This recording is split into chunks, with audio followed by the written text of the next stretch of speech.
Hi guys, good morning. Ayan, nandito na naman si Madam guys. Ayan, so for today's video, ang ating gagawin is magpapak ng vegetables, leafy vegetables. Ayan. Ayan yung mga napak ko na nauna. Ayan guys. So kailangan natin ipak para ma-divide natin yung pang-araw-araw na makonsume. So, kasi kung ganyan lang siya, masisira yung mga leafy vegetables natin. Ayan. Tsaka yan, meron din yan, isang kaset na spinach. Ayan. So, ipapak din natin yan. Kagaya nung aking ginawa nung unang pack yan. Ito naman is rucola.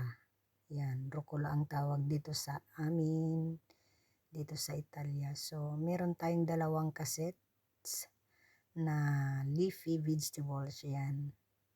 Yung isa is rucola at yung isa is spinach. Yan.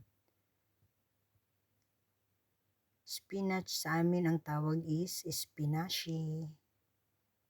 Yan. So, kailangan natin ipak. Ayan, sinisitap ko muna yung aking camera guys kasi nga para makapag-pack tayo. Ayan. So, nakahanap si Madam ng pwesto ng kanyang camera. So, pasensya na at ganyan lang yung inyong makikita guys. Ayan. So, continue si Madam sa pagpapacking.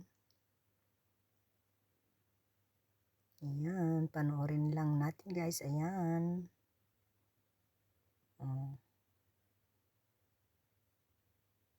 Magpapak si Madam ng leafy vegetables. Ayan, mahilig kami dito guys sa ganyan. Parang mga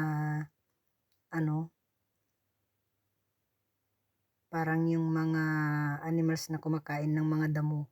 Yun, ang mga Italian is salad lover guys. Ayan, mahilig kami sa mga salad.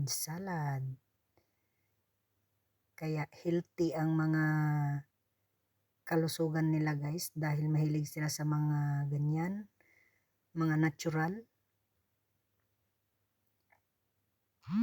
Mga fresh ang kinakain nila. Parang mga kambing, kumbaga. Yan. Salad. Sarap niyan guys. Kahit ako nung una is ayaw ko yan.